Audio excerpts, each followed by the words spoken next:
Bonjour à tous et à toutes, je m'appelle Alex Saraf, je suis votre animateur des radios. Bienvenue à l'émission Témoignages de vie, une émission qui est centrée sur l'être humain. Je suis psychopédagogue de formation, conférencier, auteur du livre La psychologie pour apprécier l'humain qui a été publié chez Béliveau Éditeur. Et à l'émission Témoignages de vie, on reçoit des invités inspirants, résilients, et rayonnants qui ont leur histoire de vie à nous raconter. Et ce sont aussi des auteurs et des autrices ou des autrices et aussi des personnalités publiques. Puis aujourd'hui, j'ai le privilège, le grand honneur et le grand plaisir d'accueillir Denis Martin Chabot. Bonjour, Denis Martin Chabot.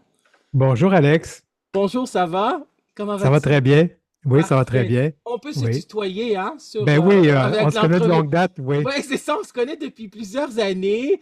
Donc, j'ai aussi tes 5 livres que j'avais achetés dans le passé. C'est sûr que tu as écrit beaucoup de livres. Donc, je vais te présenter à nos auditeurs et à nos auditrices et ceux qui vont regarder la vidéo sur YouTube, sur ma chaîne YouTube, Alex Saraf, auteur, animateur de radio, conférencier.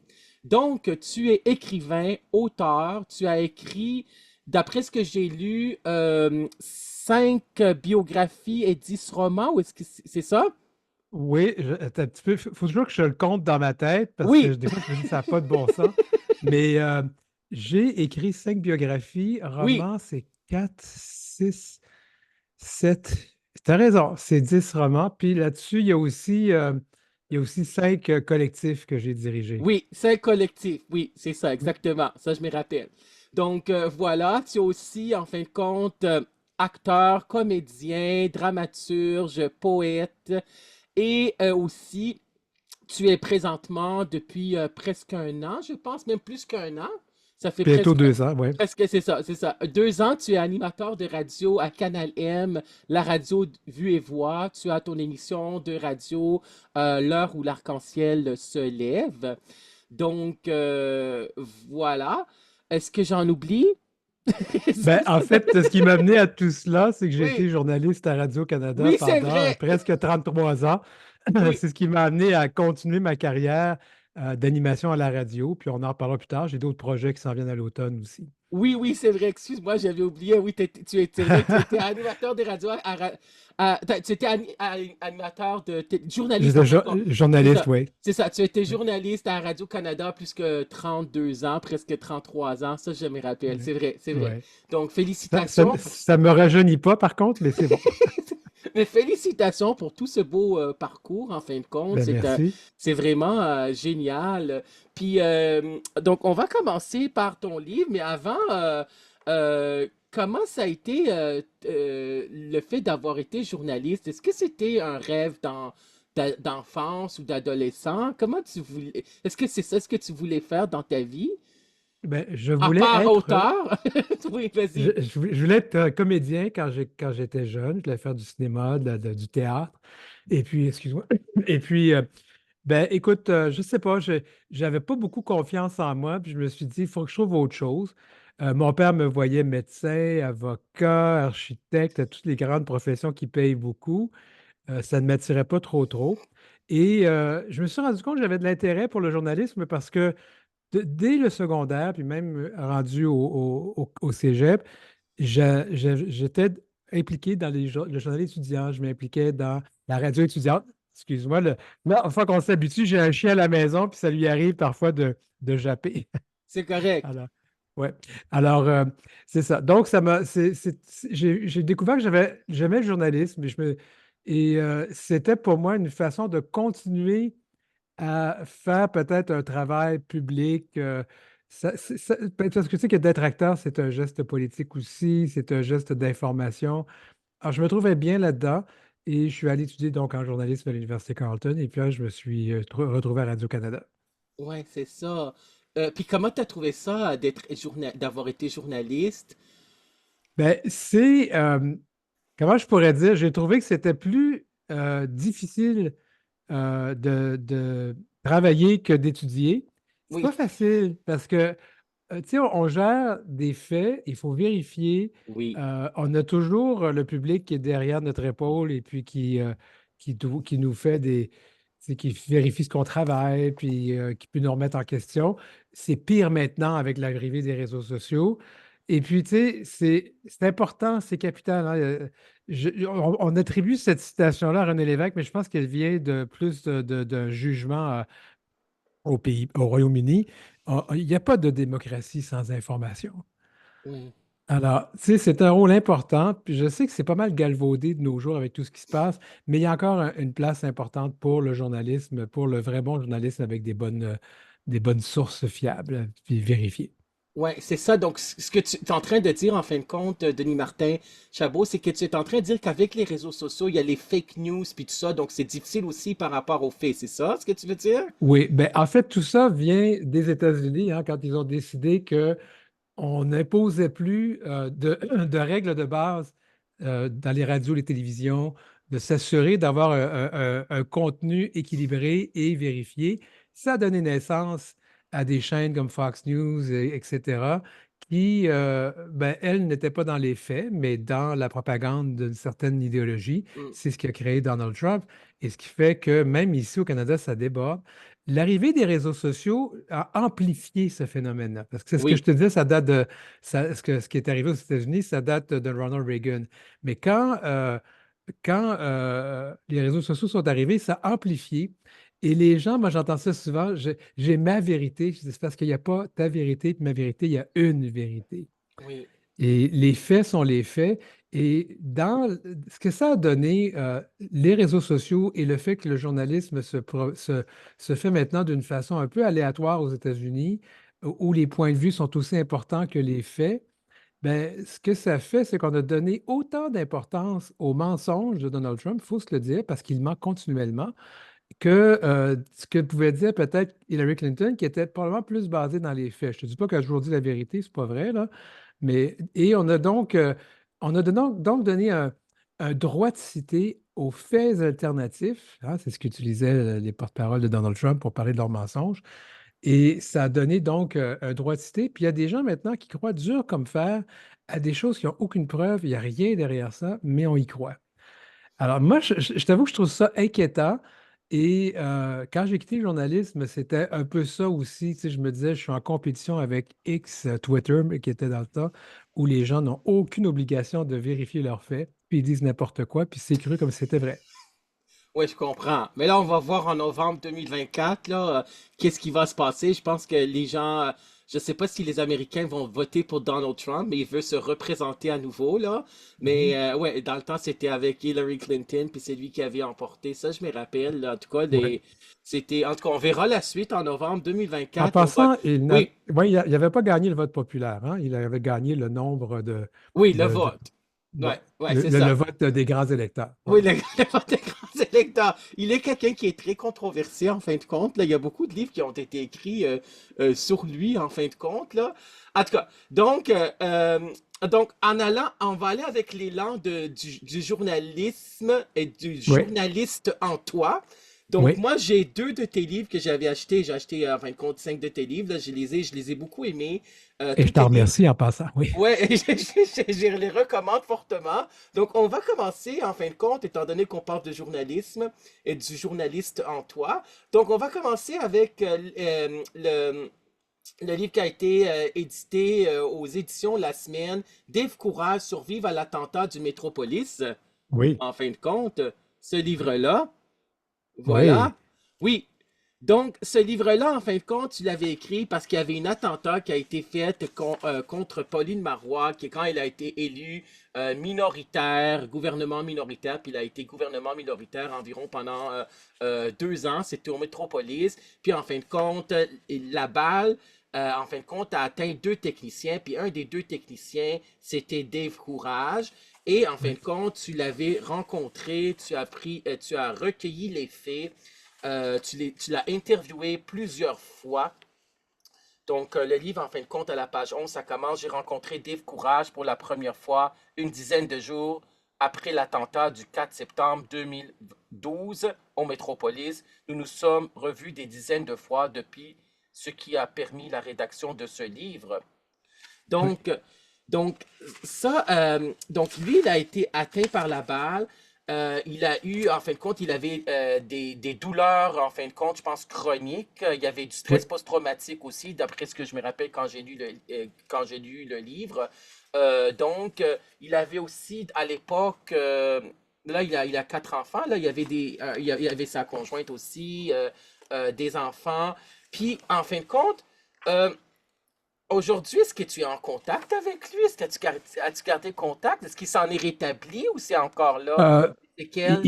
ouais, il a encore des Oui, séquelles plutôt psychologiques. oui, Il faut dire que la balle, ce qui était difficile pour lui, c'est que la balle avait atteint, avait passé au travers de l'autre technicien oui. qui, j'essaie de me rappeler du nom, c'est fou, j'ai un petit trou de mémoire, là, mais qui essayait donc, euh, qui a donc traversé l'autre technicien qui l'a tué. Oui. Et lui a reçu la balle, elle est allée se loger dans sa hanche. Excuse-moi, Denis Martin, c'est Denis Blanchette.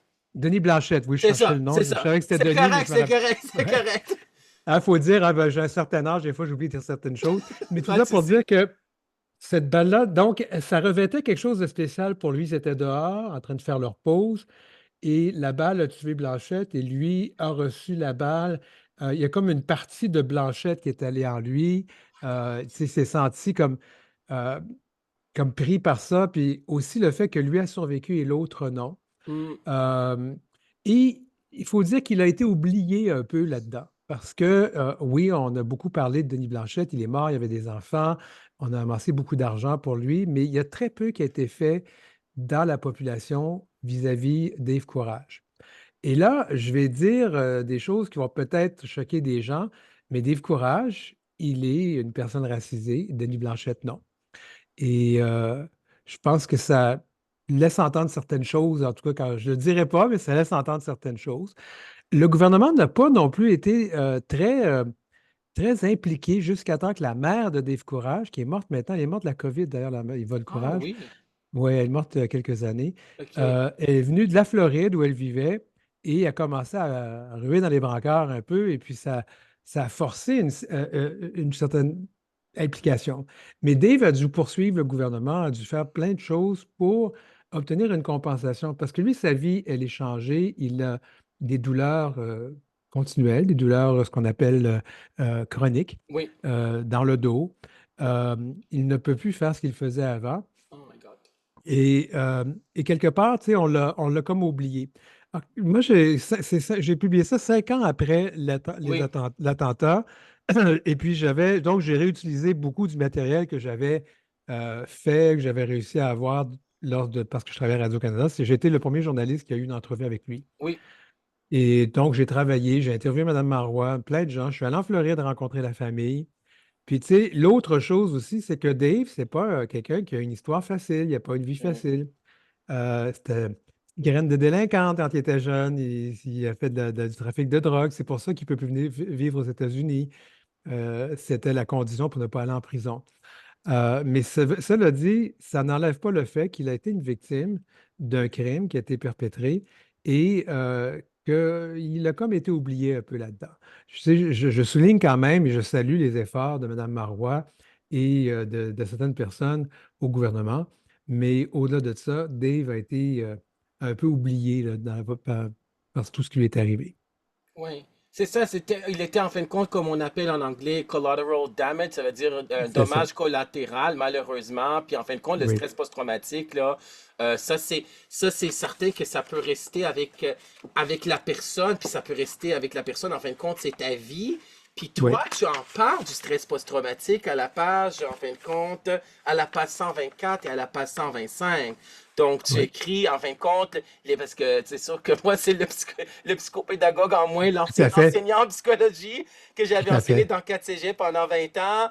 Donc, j'avais pris aussi des formations sur le DSM-5, qui est le nouveau manuel diagnostique et statistique des troubles mentaux, version française qui a été publiée en 2013, puis la version anglaise qui a été publiée en 2013, puis la version française en 2015. Et là, tu écris, en fin de compte, tu as écrit à la page 124 selon les critères diagnostiques du DSM-5, le nouveau manuel diagnostique et statistique des troubles mentaux, le stress post-traumatique comporte quatre types de symptômes. La reviviscence, c'est-à-dire la réapparition d'états de conscience déjà éprouvés, ça veut dire on revoit l'événement, Mhm. l'évitement de la situation ou de l'événement, les cognitions, ça veut dire les façons de penser et l'humeur négative, et l'hyperréactivité. C'est ça. Parce que pour Ouais. le syndrome de stress post-traumatique, on n'est pas obligé d'avoir les cauchemars pour que ça soit du syndrome post-traumatique. C'est ça ce qu'ils ont fait, c'est ça ce qu'ils ont écrit dans le DSM 5. Puis tu écris aussi, en fin de compte, la spécialiste docteur en psychologie Caroline Needham, qui traite plusieurs cas de TSPT, ça veut dire le trouble de Le- syndrome de stress post-traumatique là, dans son ouais. pratique privée. Oui, Caroline, Ouais, oui, vas-y. Caroline, elle pratique ici à Montréal. Oui, C'est quand même une sommité dans ce domaine-là à l'université, je pense McGill. Alors, ouais, je la connaissais, je lui ai demandé, peux-tu m'expliquer des choses? Parce que, tu sais, ouais, quand on écrit un livre comme ça, ouais, il faut aussi s'assurer qu'on dise les vraies choses, qu'on a ouais, des faits là-dedans. ouais. Alors, j'ai consulté Caroline là-dessus, oui. Ouais, c'est ça. Donc, c'est ça. Elle explique que les douleurs chroniques physiques qui affligent Dave Courage viennent compliquer le syndrome de stress post-traumatique, là. Donc, c'est Mhm. ça. Est-ce qu'il avait vécu, est-ce qu'il a eu aussi le syndrome du survivant? Tu sais, le fait de Euh, se sentir coupable. Est-ce qu'il te l'a ben, dit?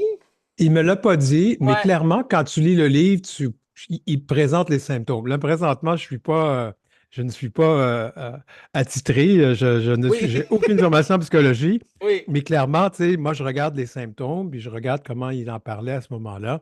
ouais. C'est clair que c'est possible. Oui, c'est ça.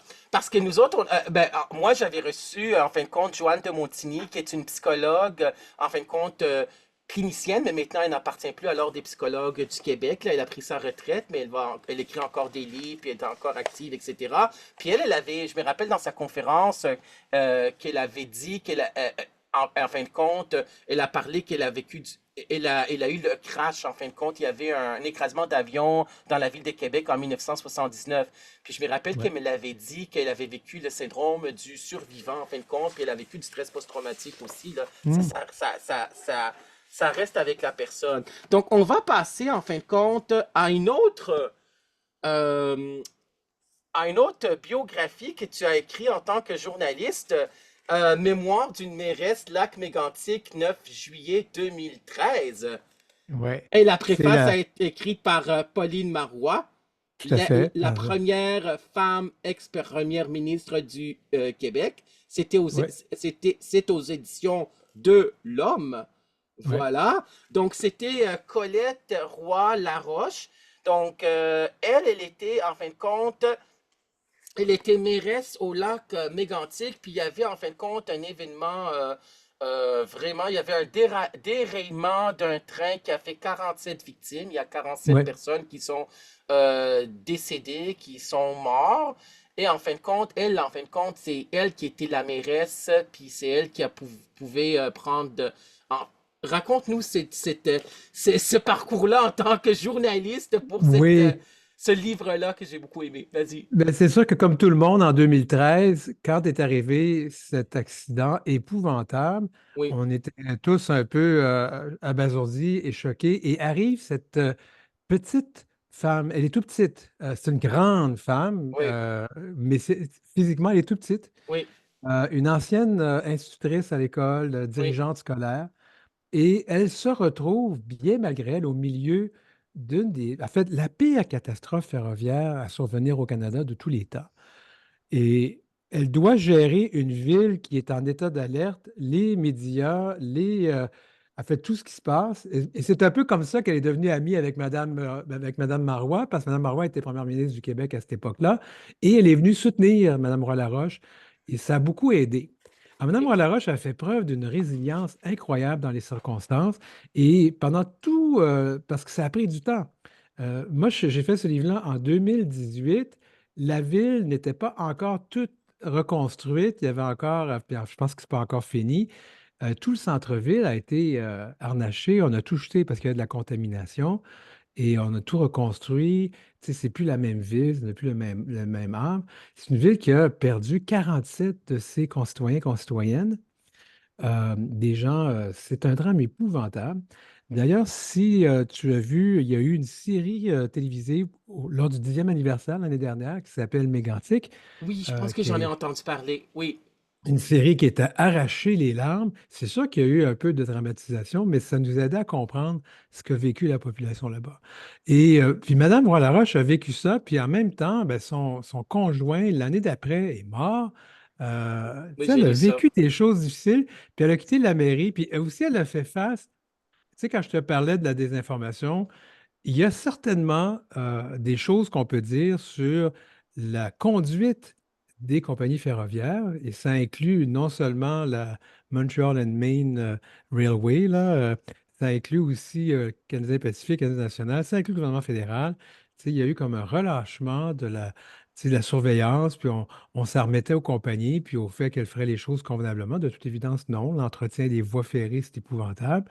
Alors, les gens de Lac-Mégantic ont payé pour une négligence et il n'y a pas eu grand dédommagement, il n'y a pas eu grand reconnaissance de la part des personnes qui auraient dû reconnaître leur tort. Ça n'a pas été fait. Euh, et donc, c'est sûr que ça, ça se retrouve dans le livre. Par moment, Mme Roy-Laroche a été, tu sais, les gens, quand ils cherchent des coupables, elle a été visée du doigt par certains groupes. Est-ce qu'elle a pris toutes les bonnes décisions? Probablement pas. C'est normal. Mais il faut avoir le droit à l'erreur, là, quand même. Oui, Mais ce que je trouve intéressant là-dedans, c'est que ce parcours de vie, parce que Mme Roy-Laroche est une héroïne, mais pas juste à cause de l'acte mégantic, ça l'a illustré. C'est quelqu'un qui a fait beaucoup, beaucoup, beaucoup dans sa vie. oui, La population de toute la région lui doit beaucoup parce qu'elle a changé les choses. D'abord, en tant que femme, dans la direction d'un conseil scolaire, d'une commission scolaire, ça ne se voyait pas à l'époque. Et donc, oui, moi, j'ai trouvé d'écrire ce, ce, ce roman, pas ce roman, excuse-moi, je t'en dire roman, ce témoignage-là ou cette biographie, oui, on a besoin de choses bonnes à lire. Puis, tu sais, dans l'ensemble, l'œuvre de Madame Roy-Laroche, c'est une œuvre qui est bonne, ça fait du bien. Puis on a besoin de savoir ça. oui. Bien sûr. C'est sûr que tu as écrit d'autres biographies. Il y avait la biographie de Laurent McInchen, que tu avais, Oui, en fin de compte, interviewé en tant que journaliste avant sa mort. Je pense qu'il est oui, décédé du cancer, si je me trompe pas. C'est oui. ça? Il y avait un cancer du poumon, mais il a choisi l'aide médicale à mourir. Oui, Alors, moi, je l'ai su une semaine avant, je terminais mes dernières entrevues avec lui. oui. Et Et puis, je me rappelle, il me dit, est-ce que tu as encore besoin de moi parce que j'aimerais ça m'en aller? Puis, j'ai hésité un peu, puis là, je me dis, non, là, ça serait vraiment égoïste de ma part de lui demander de rester juste parce que je voulais pas qu'il parte. Ben oui, Là, je c'est dis, non, non. ça.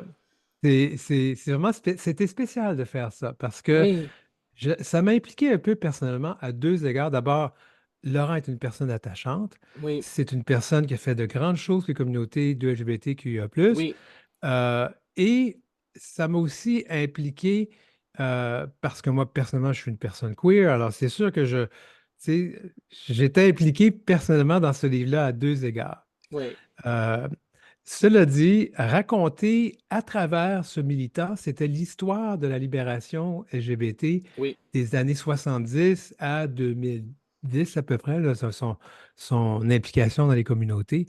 Et ça aussi, je trouvais que c'était important. Il y avait un devoir de mémoire. Je vais dire que je suis très déçu. Le livre ne s'est pas bien vendu. Les éditions Non! de l'Homme l'ont fait parce qu'ils croyaient que c'était un livre important à publier. Oui, Mais c'était publié en pleine pandémie, puis oui, ça a eu de la c'est ça. difficulté. Je crois qu'on est rendu à 1 millier d'exemplaires de vendus, mais ça a pris tout ce temps-là. Moi, je comprends. Mais il est encore disponible, n'est-ce pas? Oui, toujours disponible, oui. Est-ce que tous tes livres sont encore disponibles? Oui. Ben, en fait, oui et non. Quand on veut mes premiers romans, il faut les commander en librairie. Puis là, je sais que mon premier roman n'a pas été réimprimé encore. C'est lequel, le Euh, premier roman? et le premier roman de la série, là, c'est Rue Sainte-Catherine-Est, métro Oui, ça, je Beaubien. l'ai. Je l'ai. Ouais. Ouais, je l'ai, on va en J'ai- reparler. Oui, Oui, j'en ai quelques exemplaires chez moi, mais oui, j'ai dû payer à fort coût. Je les ai achetés en Europe où il y avait des copies qui restaient là-bas. J'en ai oui. acheté, là, mais ça coûtait cher. Fait que je dis aux gens, si vous en voulez, vous allez devoir payer, par exemple. C'est beaucoup plus cher maintenant que c'était avant. Mais c'est Donc, ça. Ouais, mais c'est ça, Laurent McCutcheon, c'est lui qui c'était la ligne d'écoute, hein, c'est ça? Oui, Oui, c'était Gay Écoute à l'époque, écoute, c'est qui, ça. ouais, qui est Qui est devenu devenu Interligne. Interligne, qui est devenu Ouais. Interligne. Donc, c'était le pionnier, c'est un grand militant qui s'est battu pour les droits, en fin de compte, pour la communauté LGBT, lesbienne, gay, bisexuelle, queer, etc., là, Ouais. puis trans, et ainsi de suite, là, puis ça, on le sait, parce que moi j'avais suivi les formations avec, quand le DSM-5, avant qu'il sorte le DSM-5, le Ouais. manuel diagnostique et statistique des troubles mentaux, avant qu'il sorte en 2013, la version anglaise puis la version française 2015. Moi, j'avais pris les formations, puis il disait, c'était bien de savoir ces choses-là, c'est qu'il disait que c'est sûr que l'homosexualité était considérée comme un trouble mental dans le DSM-1. Donc, Oui. ils l'ont enlevé en 1969 ou 70, quelque chose du genre. Ah Et non, non, moi, c'était plus tard que ça, beaucoup ah plus tard ouais? que ça, les années 90. Je pense que c'est en Oui, c'est vrai, 95. c'est vrai, c'est vrai. C'était dans les années Ouais. 90. Mais il était dans les années 70, c'était considéré comme un trouble mental dans le Ouais. DSM-1, je pense. Mais c'est Ouais. dans le DSM-1, dans le DSM-1. Puis là, je sais c'est quoi la raison. Parce ils avaient dit, les psychiatres qui étaient là aux formations, il y avait un psychiatre qui avait dit, c'est que quand ils ont fait la version 2, le DSM-2, là, manuel diagnostique Ouais. des troubles mentaux, c'est qu'il y avait des psychiatres qui étaient eux-mêmes homosexuels à American Psychiatrist Association et qui ont dit on ne veut pas que ça soit considéré comme un trouble mental.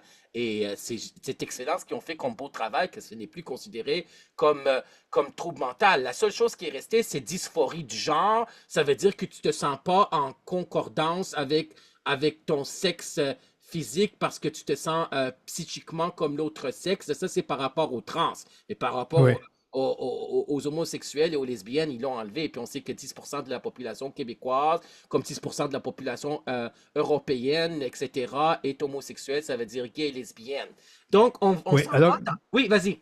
oui, en fait, la date exacte, c'est le 17 mai 1990 que Oui, l'Organisation mondiale de la santé retire oui, l'homosexualité de la liste de sa liste de maladies mentales. oui. Alors, c'est pour ça qu'on célèbre le 17 mai, le jour contre l'homophobie et la Oui, transphobie. c'est Et vrai. moi, j'ai dit aux gens, je dis souvent aux gens que moi, j'ai été malade mental pendant les 29 premières années de ma vie.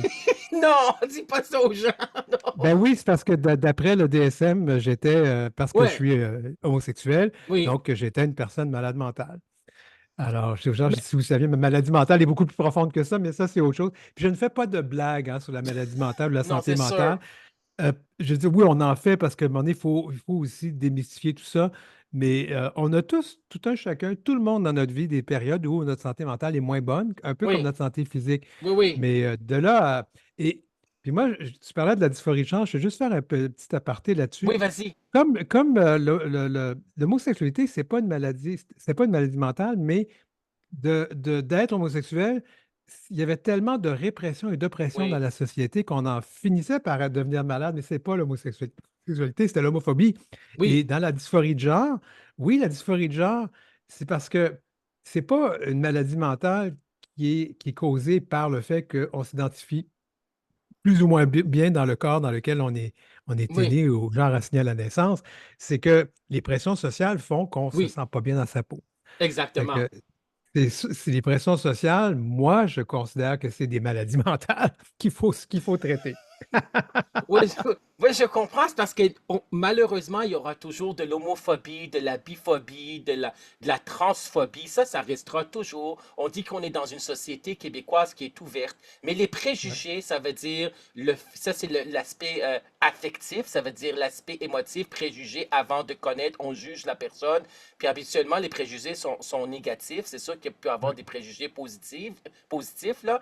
Mais c'est sûr que ça restera toujours. Puis oui, la journée contre l'homophobie, puis la transphobie le 17 mai, en fin de compte, tu as, en fin de compte, on va en parler de ton émission des radios après avoir parcouru les 5 livres que j'ai. Donc, on s'en va, en fin de compte, dans Escale parisienne, qui ouais, a été écrite à Ada Group, qui est une très belle émission, très belle édition, maison d'édition comme les autres.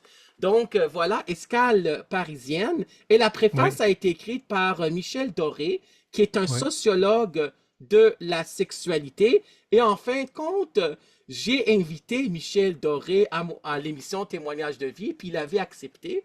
Donc, l'entrevue va avoir lieu dans les prochaines semaines. Donc, c'est un grand honneur. Wow.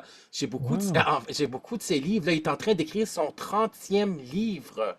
Wow. Oui, Donc, lui, il est prolifique, hein, puis et il n'est pas prolifique. jeune, là. Ouais, ouais, c'est ça. Puis il est retraité de l'enseignement universitaire et son dernier livre, c'est La masculinité anti-toxique. Donc Oui. ça pogne, ça. On parle toujours de masculinité toxique, mais on va parler, en fin de compte, de ton. En fin de compte, c'est un livre d'auto-fiction. Oui. Donc, il y a des choses qui colle à ta peau, ça veut dire que c'est toi qui es là-dedans. C'est toi qui es remanié, en fin de compte. C'est pas tout à fait toi. Il faut le dire que ce n'est pas une Oui. autobiographie. C'est des Non. choses qui t'ont arrivé, mais tu as remanié, puis c'est pas tout à fait à 100% ce qui t'est arrivé. Donc, en fin de compte, c'est une histoire d'un auteur québécois qu'il s'en va, en fin de compte, à Paris, je pense que c'était dans un salon du livre, si je me trompe pas. Dans une rencontre littéraire à une Dans- librairie. Puis je pense qu'il oui, identifie dans le livre les mots à la bouche parce que là, il n'y a pas beaucoup de librairies connues queer à oui, Paris, c'est possible de le dire, là. Oui. oui, oui. Vas-y, dans les librairies, là, c'est dans une librairie parisienne. Et Oui. en fin de compte, il rencontre un homme parce que les deux sont homosexuels. Et en fin de compte, cet homme lui raconte que il était l'amant, en fin de compte, de l'ex-conjoint de cet homme-là qui était en librairie là, parisienne qu'il avait rencontré. Donc, Alors, oui, tout oui, ça, c'est vas-y. vrai en passant. Oui, Oui, là, ça, c'est vrai, ça. quand je dis aux gens, il y a des choses vraies, c'est sûr que j'ai changé les noms. Oui, L'autofiction, tu sais, je m'inspire de ma vie, je me suis inspiré de ma vie pour écrire une histoire qui était importante pour moi. Je parle de la masculinité toxique, violente même. oui, En fait, toute mon œuvre littéraire au niveau du roman, au niveau de ce que j'écris, au niveau littéraire, là, non OK, pas du niveau biographie, tourne toujours autour de cette thématique, la quête de ce que c'est d'être un homme, la quête de qu'est-ce que c'est l'amour, qu'est-ce que c'est, tu sais, comment je pourrais dire, oui, c'est quoi d'être un homme? Est-ce qu'un homme a le droit d'être efféminé? C'est quoi d'être efféminé? Est-ce que oui, c'est, tu sais, j'ai beaucoup de questions que je me pose. C'est là-dessus, c'est une quête qui est innée en moi. oui, Tu sais, maintenant, quand je dis aux gens que c'est de l'autofiction, c'est parce que c'est des questions que moi, je me pose. J'écris pour poser des questions. Est-ce que je trouve les réponses? Oh boy, pas tout le temps, en fait, presque jamais. oui, Mais ce livre est inspiré de... J'ai vécu de la violence dans une relation de couple. C'était pas le but de ce roman au départ, c'est arrivé comme ça en l'écrivant. oui, Et là, j'ai laissé aller le flot de l'écriture et ça raconte l'histoire d'un auteur québécois qui sort d'une relation où c'était très violent. Il a vécu, je raconte l'épisode de violence, oui, qui est à peu près dans ce que j'ai vécu, à quelques exceptions. C'est sûr que j'ai ajouté des choses parce que c'était plus intéressant au niveau dramaturgique. Et oui, d'ailleurs, l'autofiction, c'est ça. Tu prends ta vie, tu la réécris selon, tu t'améliores certaines choses, tu empires certaines autres, pour en faire un tout qui est une bonne histoire à lire. Alors, j'ai beaucoup travaillé là-dessus. Cette personne-là, donc, rencontre à Paris Christophe, c'est pas le vrai nom, mais je le trouve très beau, puis il se dit, ben là, ce serait peut-être le temps que je m'amuse. L'invite à prendre un pot. Les deux commencent à jaser. Ils parlent de leur conjoint ou ex-conjoint dans le cas de mon personnage central. D'ailleurs, il n'y a pas de nom, je ne l'ai jamais nommé dans le livre. Et là, dans la discussion, Christophe lui dit, ben moi, j'ai un copain que je fréquente. Il est aussi agent de bord dans une compagnie aérienne. Pour se rendre compte, quand ils partagent les photos sur leur téléphone, oui, que c'est la même personne. oui, Et que donc, ce personnage-là qui s'appelle André en fait en anglais, André a une relation avec Christophe en même temps qu'il est marié à le personnage central. oui, Et il est d'une jalousie épouvantable. Ça, je pense que pour le psychologue, le formateur en psychologie que tu es, tu vas oui, comprendre. oui, Il a une jalousie épouvantable.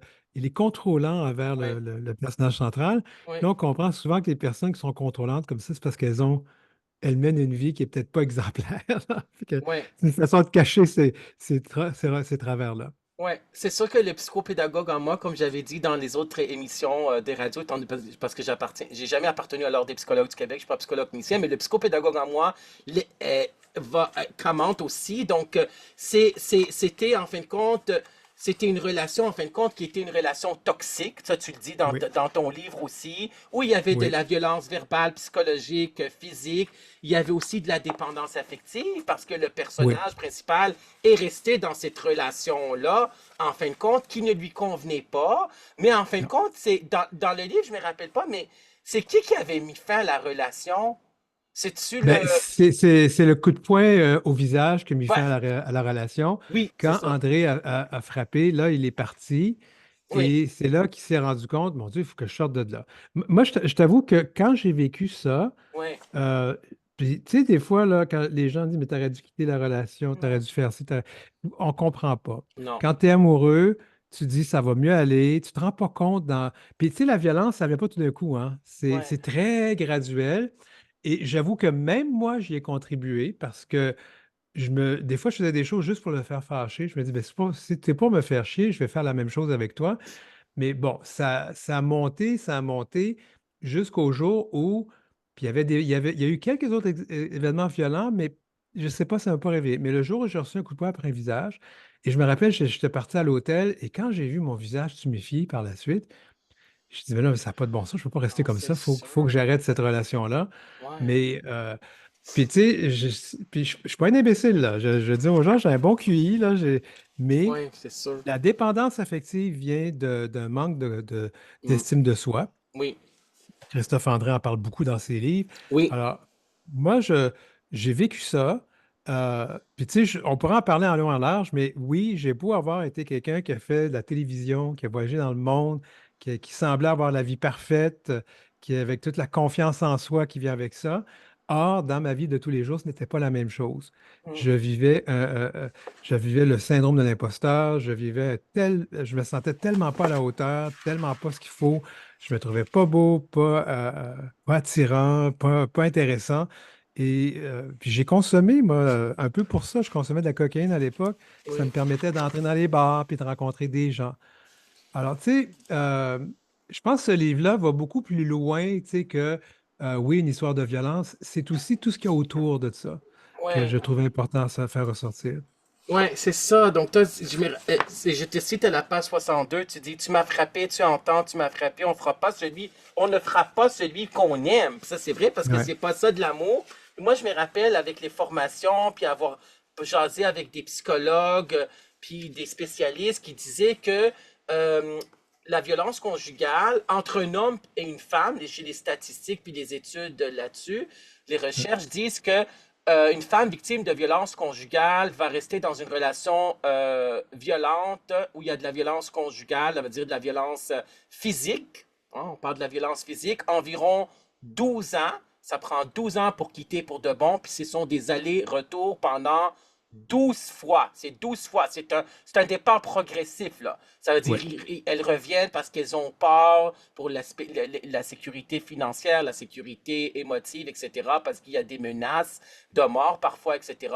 Mais est-ce que tu as lu des études? Je ne sais pas si... Je ne vais pas te mettre trop dans le spot, là, si c'est non, c'est non. Mais est-ce que tu as lu des études par rapport au archa qu'on appelle les hommes ayant des relations sexuelles avec des hommes? C'est combien d'années la durée? Est-ce que tu sais?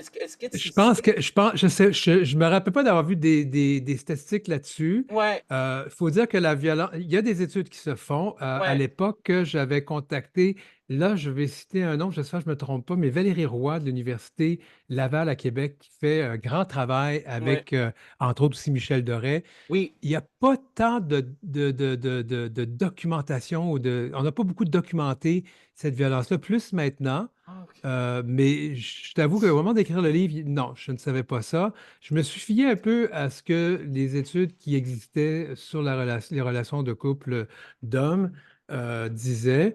et aussi ce qu'on disait sur la violence conjugale en général. Oui, Et c'est vrai qu'il y a des allers-retours. Moi, j'ai été avec cette personne-là, je ne la nommerai pas, oui, pendant 9 ans. oui, Et la violence physique est arrivée à la fin, mais il y avait toutes les autres violences qui étaient là. exactement. Puis, Exactement. ouais, puis tu sais, les crises de jalousie, là, c'était Ouais, incroyable. ouais, Puis, si bien que je me croyais que j'étais, ben, c'est vrai que je suis peut-être pas une bonne personne, mais je faisais rien de mal, là. Tu ouais. sais, moi, je me rappelle qu'il m'accusait. Il dit, ben là, t'es parti en tournage en Afrique.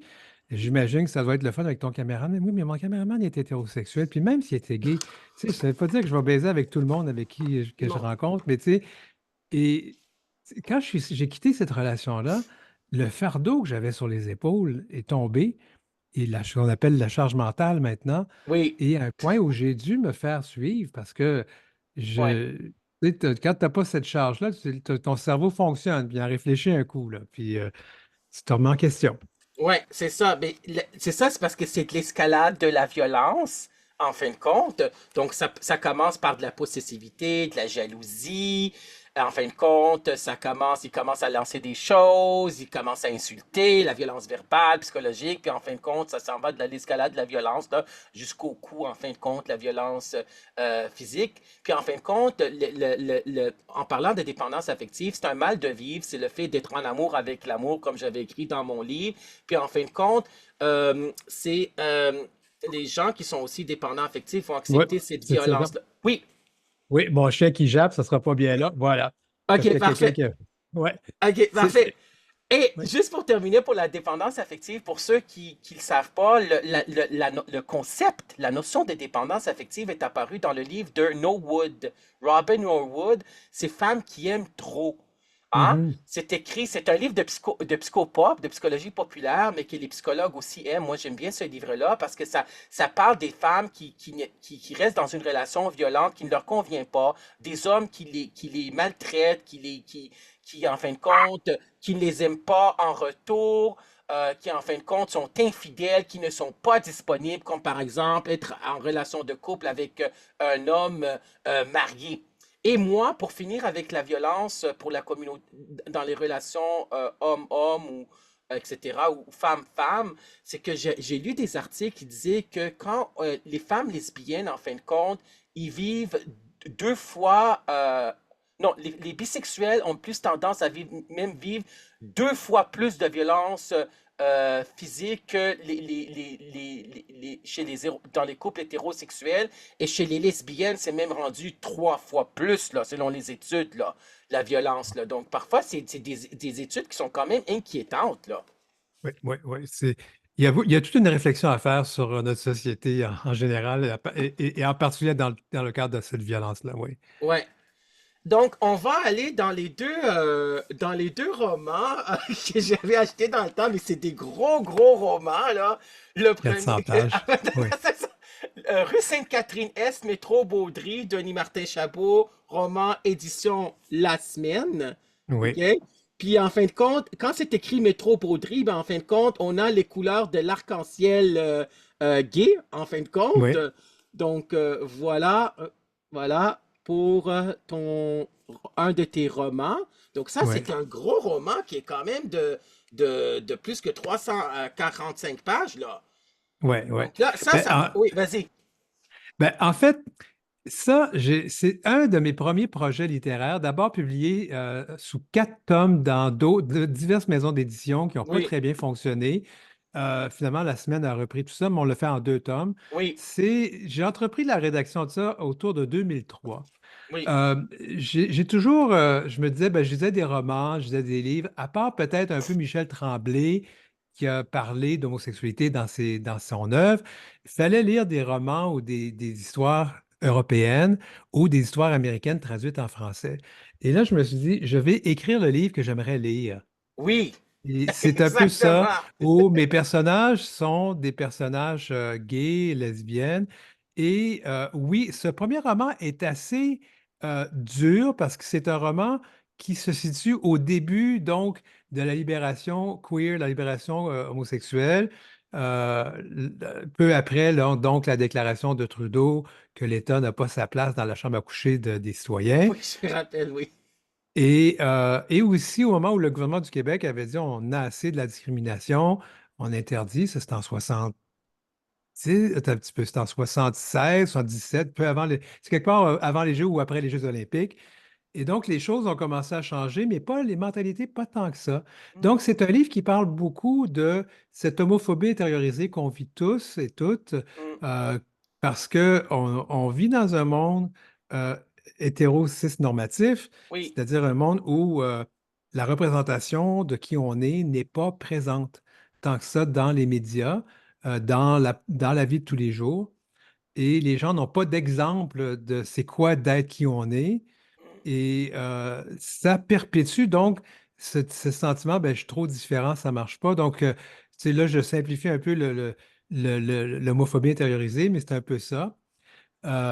Et donc, ce livre, c'est la première fois où je m'attaque à. Celui-là est beaucoup dans le contexte d'une homosexualité homme. Et c'est un livre qui s'attaque donc beaucoup à tous ces concepts. Tu sais, c'est quoi être un homme dans une relation sexuelle homosexuelle, d'être la personne active ou passive, fait-elle de toi plus ou moins un homme? oui, Et je t'avoue là, que dans le monde, c'est assez inquiétant ce qu'on pense de tout ça. oui. Euh, euh, c'est, euh, et de vivre et de se sentir moins. Et moi, je vais te dire que ça me représente beaucoup.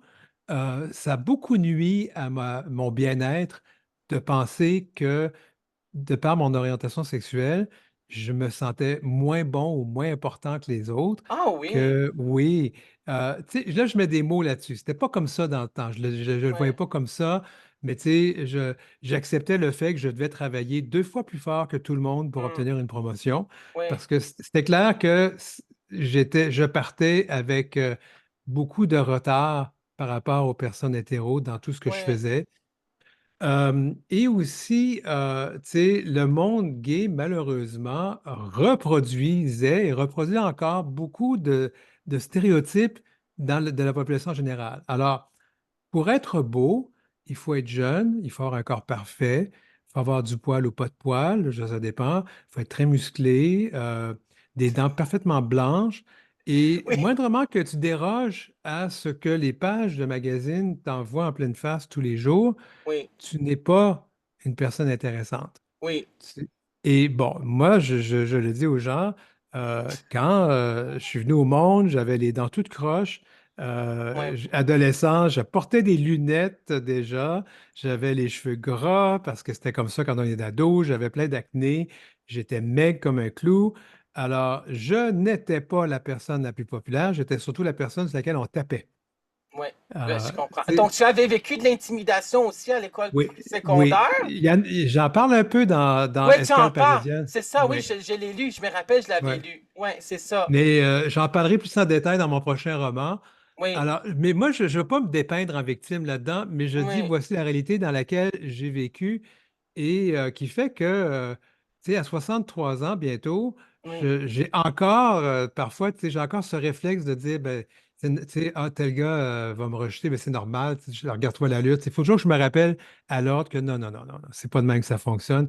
Tu peux pas tu sais, t'estimer ou te sous-estimer par rapport au regard d'un autre. oui, c'est ça. Donc, moi, en fin de compte, euh, étant donné que moi, j'avais été enseignant au cégep, j'avais enseigné dans 4 cégeps, et je me rappelle ce que j'avais fait dans le cours de psychologie de la sexualité, dans un des cégeps où j'enseignais, j'avais montré aux étudiants, en fin de compte, la poupée Billy. En fin de compte, parce qu'on a Ah la poupée, oui, parce qu'on a la poupée Barbie, on a la poupée Ken. Pour ceux qui ne le savent pas, on a la poupée Billy.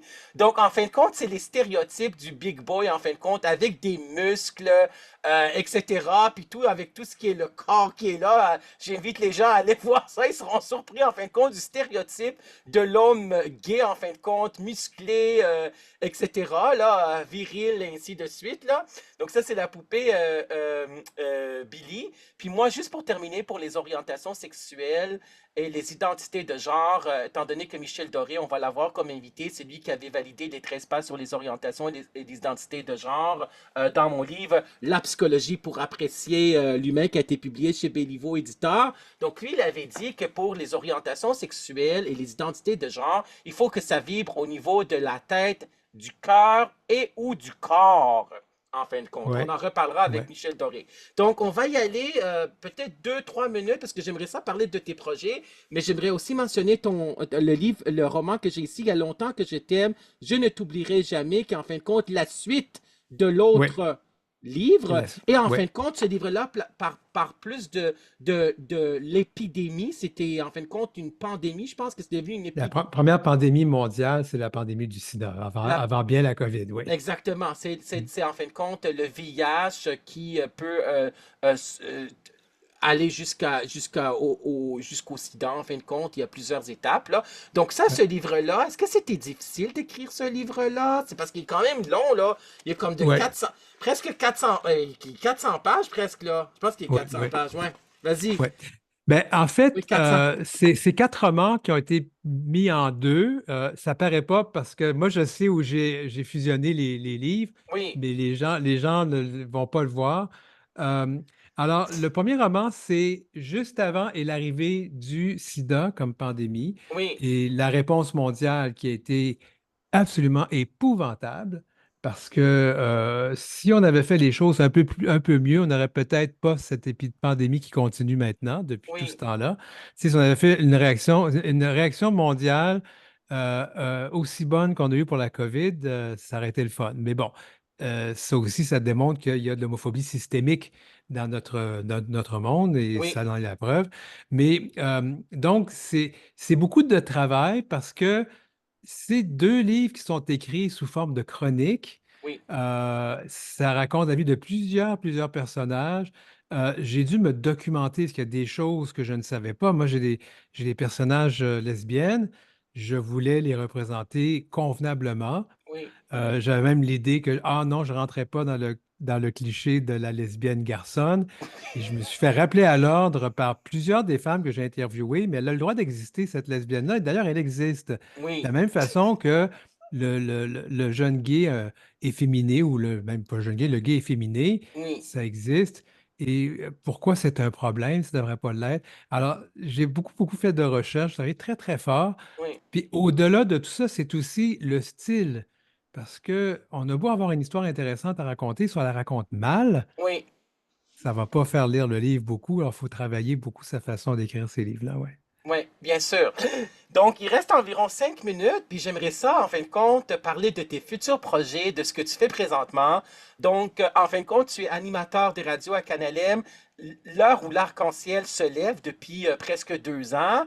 Ouais. Comment tu aimes cette émission de radio? Parce que tu as quand même des gens, que j'ai vu ça sur Facebook et sur LinkedIn, tu as quand même eu beaucoup de monde comme euh, vraiment des gens qui sont vraiment dans la communauté LGBT, qui ont une très bonne réputation. Tu as beaucoup d'invités, vraiment, des chroniqueurs. Donc, ça, c'est comment ça se passe, ton émission de radio, puis l'écriture de ton prochain livre. Ça Ah portera oui, sur quoi? Vas-y. oui, j'ai beaucoup de projets. Bon, Oui, l'émission vas-y. va très bien. C'est la première émission pan-canadienne en français Oui, qui traite des enjeux et des actualités queer. Puis ça fonctionne bien. Canal M a une bonne réputation. Les gens n'hésitent pas trop à venir donner des entrevues. oui, J'aime ça. J'applique la même rigueur journalistique que oui, j'appliquais avant à cette émission-là. oui, Il y aura une balado qui s'en vient. Je ne peux pas trop en parler, plus que c'est des entrevues de fond. Il y en aura 8 en 2025, 2024-2025 oui, qui seront diffusées probablement sur audio, entre autres. oui. Et j'ai une émission de télé qui s'en vient, dont je ne peux pas trop parler non plus parce que c'est encore en cogitation, mais les contrats vont signer, tout ça, c'est accepté. Ah, ben c'est Le, génial. ouais, ça va, probablement que ça va être en janvier qu'on va voir les premiers épisodes. Au-delà de ça, oui, j'ai un recueil de nouvelles qui s'en vient, qui s'appelle Vintage, friperie de souvenirs. Grosso modo, c'est un type qui fait le ménage dans son placard, puis à travers ses souvenirs, raconte des choses d'un passé pas si lointain et des histoires qui sont comme des petites nouvelles là-dedans. Et c'est très intéressant, beaucoup de remises en question du patriarcat de notre société, beaucoup de remises en question de cette façon de voir les choses, de la masculinité toxique. Oui, Euh, Tu sais, on parle de violence, de consentement, on parle de l'image, on parle de religion. Donc, Ça devait sortir ce printemps, mais j'ai manqué de temps pour les révisions, donc je pense qu'on va le voir plutôt à l'automne. Et Ouais. j'ai un autre roman qui s'en vient, qui, pour le moment, son titre de travail, c'était juste trop beau pour être vrai, mais je suis quand même tombé dans le panneau. Et ça raconte une histoire de relation de dépendance affective Et- à travers plusieurs narrateurs. Bon, le chien va se remettre à japper, à travers de plusieurs narrateurs et narratrices. Et c'est ça. Donc, ça, ce sont les deux grands projets. J'ai d'autres biographies qui s'en viennent aussi, Oui. mais c'est là. Tu es vraiment un écrivain puis un auteur vraiment prolifique en fin de compte. Je te félicite pour toutes tes biographies, tous tes Merci. romans, pour tes livres. Vraiment, vraiment, je suis un lecteur de tes livres, vraiment, que j'ai beaucoup aimé tes livres. J'aime beaucoup tes livres, puis j'ai hâte de lire tes autres livres aussi, d'en entendre parler. Tu es toujours dans plusieurs projets. C'est vraiment génial de voir que tu as cette passion-là en tant que journaliste, en tant qu'animateur de télévision, de radio. Est-ce qu'il y a un message que tu aimerais dire aujourd'hui aux auditeurs, puis aux auditrices, puis ceux qui vont regarder cette vidéo sur la chaîne YouTube avec tout ton parcours, ton histoire de vie, en fin de compte, de professionnel et personnel? Est-ce que tu as un message à communiquer à ceux qui nous Ouais. écoutent? Ouais, je pense que je vais dire aux gens, découragez-vous pas. Il y a des moments où ça va pas bien, Ouais, mais il y a de la lumière au bout du tunnel. C'est un cliché, mais c'est vrai. Puis c'est pas un train qui s'en vient vers vous autres, là. La vie ne peut pas constamment être mauvaise. Parfois, il faut précipiter les occasions, il faut les forcer un peu, oui. mais ne vous découragez pas. Et l'autre message, puis on l'a mentionné plus tôt, mais je vais le redire maintenant. Vas-y. Si vous êtes dans une relation Oui. amoureuse et que la personne vous frappe, cette personne-là ne vous aime pas. Exactement. On ne frappe pas une personne qu'on aime et il faut sortir de cette relation par tous les moyens possibles, chercher de l'aide. Je sais que c'est pas facile, ça m'a pris du temps, moi aussi, à Oui, sortir de la mienne, mais il faut l'entendre et se le faire répéter, ce message-là, d'une façon bienveillante. Sortez de là, cherchez de l'aide, vous en avez oui, besoin. Et cette personne-là ne vous aime pas. La oui. personne qui te frappe ne t'aime pas. Exactement. On ne frappe jamais une personne qu'on aime. C'est non. Mhm. On n'accepte pas de la violence. Donc, on va terminer l'entrevue. Ça m'a fait énormément plaisir. J'ai beaucoup aimé cette entrevue. Je t'en remercie infiniment, Denis Martin Chabot, Et c'est d'avoir moi qui te accepté. remercie. Ça fait vraiment plaisir. C'était un honneur, un grand privilège de t'avoir reçu comme invité à l'émission Témoignages de vie. Donc, tout le monde, on termine cette émission Témoignages de vie avec Denis Martin Chabot. Je vous dis qu'il y a des jours de pluie et des jours de soleil, comme Denis Martin Chabot le dit. Il ne faut pas se décourager. Le soleil va se lever, l'arc-en-ciel se lève aussi, comme tu dis le titre de ton émission de radio à Canal M, la radio de vue et voix. Donc, portez-vous bien, soyez bienveillants envers vous autres et envers les autres. Au revoir tout le monde. Bye.